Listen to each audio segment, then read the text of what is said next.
ہم اللہ تعالیٰ کی توفیق سے نئے سیشن اور اپنی اردو کی کلاس کا سبق کا آغاز حمد سے کر رہے ہیں۔ حمد کے بارے میں آپ بخوبی جانتے ہیں کہ جب حمد کا لفظ اردو زبان میں بولا جائے تو اس سے مراد اللہ تعالیٰ کی تعریف ہے۔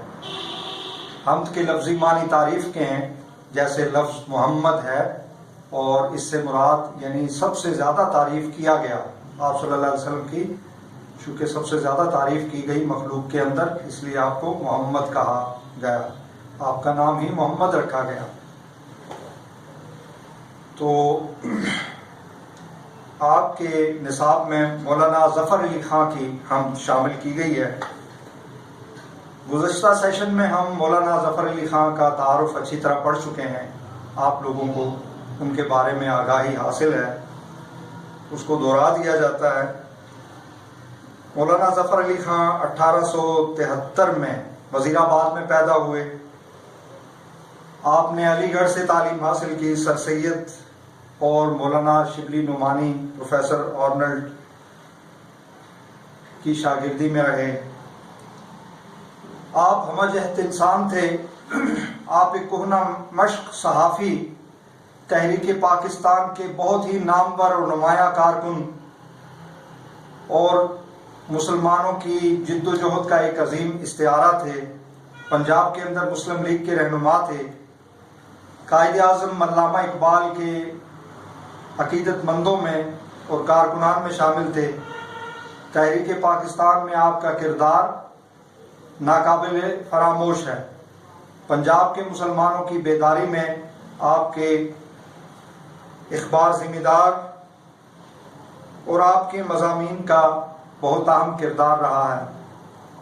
چونکہ اسلام کی تعلیمات سے آپ گہری واقفیت رکھتے تھے، آپ کی ذات میں حضور علیہ الصلوۃ والسلام کی محبت اور اللہ کی توحید کوٹ کوٹ کر بھری ہوئی تھی، اس لیے آپ نے حمد اور نعت میں بھی تباہ آزمائی کی۔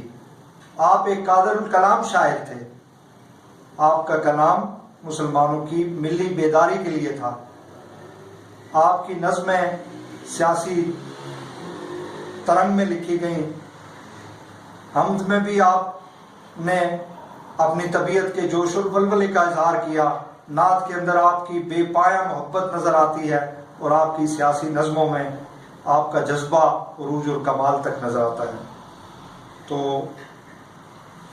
حمد کی طرف چلتے ہیں۔ مولانا ظفر علی خان کا انتقال 1956 میں ہوا۔ یہ تمام تر آپ کے ایم سی کیوز میں یہ باتیں شامل ہو سکتی ہیں۔ نعت کے یا حمد کے ایک ایک مصرے پہ توجہ دینے کی ضرورت ہے۔ یہیں سے آپ نے مفہوم اور تشریح اخذ کرنی ہوتی ہے۔ آپ کے ایم سی کیوز کے اندر بھی نظم کے اندر سے، اشعار کے اندر سے سوالات شامل کیے جاتے ہیں۔ پہنچتا ہے ہر ایک میں کش کے آگے دور جام اس کا، کسی کو تشنہ لب رکھتا نہیں ہے لطف عام اس کا، گواہی دے رہی ہے اس کی یکتائی پہ ذات اس کی، دوئی کے نقش سب جھوٹے ہے سچا ایک نام اس کا۔ یہ جو استعارہ ہے نا میں کشی کا، اس پہ ہم کافی کلاس کے اندر بھی بات کر چکے ہیں کہ میں کشی کیا ہے، اس سے ہمارے اردو، فارسی، عربی ادب کے اندر کیا مراد لی جاتی ہے۔ ایک تو ظاہر شراب نوشی ہے، ایک اللہ تعالیٰ کی محبت، معرفت اور آپ صلی اللہ علیہ وسلم کی محبت اور معرفت کا جام ہے، جو اولیاء کرام اور اللہ تعالیٰ کے نیک بندوں کے ذریعے آپ تک وہ جام آپ تک پہنچتا ہے۔ وہ کیا ہے؟ وہ خدا اور رسول صلی اللہ علیہ وسلم کی محبت کا جام ہے۔ تو یہاں پہ جو حمد کے اندر جس میں کشی، جس جام کی بات کی گئی ہے، وہ اللہ تعالیٰ کی نعمت، کرم، انعام کا جام ہے، یعنی کہ وہ ایسا میکش ہے۔ میکش سے مراد کون ہے؟ جو شراب خانے کے اندر جو ساقی، اور میکش کی اصطلاح ہے، اس سے مراد کیا ہے کہ میکش پینے والا اور ساقی جو ہے وہ پلانے والا ہے۔ ساقی عطا کرتا ہے اور میکش اس کو حاصل کر کے سیراب ہوتا ہے، اس سے لطف اٹھاتا ہے۔ تو گویا کہ ساری مخلوق کیا ہے؟ وہ مہکش ہے، اور اللہ تعالیٰ ساقی ہے، اللہ عطا کرنے والا ہے۔ اللہ تعالیٰ اپنی نعمتوں کے جام، رحمتوں کے جام مخلوق پہ لٹا رہے ہیں، اور سب مخلوق کو اپنی رحمت سے سیراب کر رہے ہیں، فیضیاب کر رہے ہیں۔ یعنی ہر ایک نفس، ہر ایک ذرہ ذرہ، ہر مخلوق کے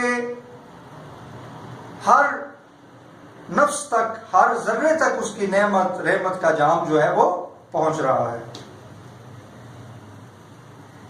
کسی کو تشنہ لب رکھتا نہیں ہے لطف عام اس کا۔ تشنہ لب کہتے ہیں کہ پیاسا ہونا، یعنی کسی چیز کی طلب ہونا۔ تو چونکہ تمام مخلوقات کو اس کا فیض مل رہا ہے، تمام مخلوقات اس کی نعمت سے، رحمت سے مستفید ہو رہی ہے، ہر مخلوق کا رزق اس کے ذمے ہے، کوکاف کے پرندے ہوں، سمندروں کی ویل مچھلیاں ہوں، اور دور جنگلوں میں گھومتے ہوئے ہاتھی ہوں، ان کو دن میں 2 وقت خوراک مہیا کرنے والی ذات وہ اللہ تعالیٰ کی ہے۔ نباتات کو بھی، درختوں کو بھی، پودوں کو بھی، پرندوں کو بھی، جانوروں کو بھی، انسانوں کو بھی، اور جو جن اور شیاطین ہیں ان کو بھی، کفار کو بھی، تمام تر کو رزق دینے والا وہی خالق و مالک ہے، وہی ذات ہے اللہ تعالیٰ کی۔ تو کوئی بھی تشنہ لب نہیں ہے، تمام تر اسی کی نعمت اور رحمت سے فیضیاب ہے، چاہے وہ اس کا انکار کرنے والا ہو یا اللہ تعالیٰ کی ذات کا اقرار کرنے والا ہو۔ اب یہ تمام تر جو کائنات ہے، اس کے اندر جو بھی مخلوقات ہیں، جو بھی موجودات ہیں، جو بھی اس کا پیدا کردہ ہے، وہ کیا گواہی دے رہا ہے؟ وہ یہ بتا رہا ہے کہ ہم سب کا خالق و مالک ایک اللہ ہی ہے۔ یعنی تمام چیزیں ایک دوسرے سے مربوط ہیں، کنیکٹڈ ہیں۔ سورج اگر 1 منٹ کے لیے لیٹ ہوگا اور سیارے ایک اپنے جگہ سے 1 انچ آگے پیچھے ہوں گے تو کائنات کا نظام درم برم ہو جاتا ہے۔